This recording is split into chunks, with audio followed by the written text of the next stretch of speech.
presented by RB Music.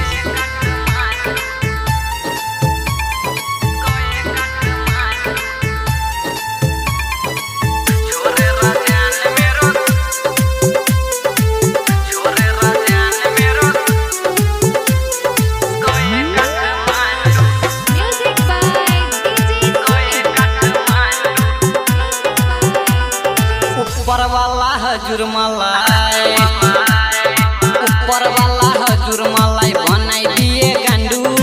ऊपर वाला हजूर मलाई बनाई दिए गांडू छोरे रजान मेरो कोए काठमांडू छोरे रजान मेरो कोए काठमांडू ऊपर वाला हजूर मलाई ऊपर वाला हजूर मलाई बनाई दिए गांडू ऊपर वाला हजूर मलाई रजान मेरो कोए काठमांडू छोरे रजान मेरो कोए काठमांडू मां दुर्गा रिकॉर्डिंग स्टूडियो दिल्ली छोरे रजान मेरो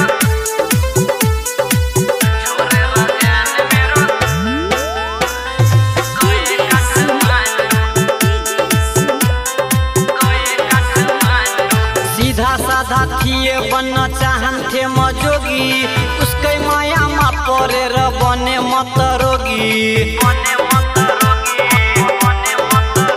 हाँ सीधा साधा थिए बनना चाहन थे मजोगी उसके माया मा परे र बने मत रोगी कैदी जस्तो हालत भयो हाँ कैदी जस्तो हालत भयो लाग्थे म कमांडू छोरे रजान मेरो गए काठमांडू छोरे रजान मेरो गए काठमांडू छोरे रजान मेरो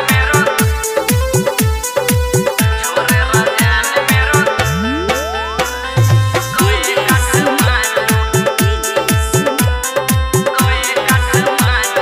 बरन पुकार जयराम ललित लाई दिए र धोखा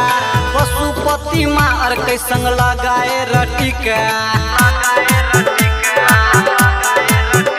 हाँ बरन पुकार जयराम रामनाथ लाई दिए र धोखा पशुपति माँ अर्कै संग लगाए र टीका फेसबुक मा उ डीपी हाल्छ फेसबुक मा उ डीपी हाल्छ खान्छ खुबै लड्डू छोरे रजान मेरो गए काठमांडू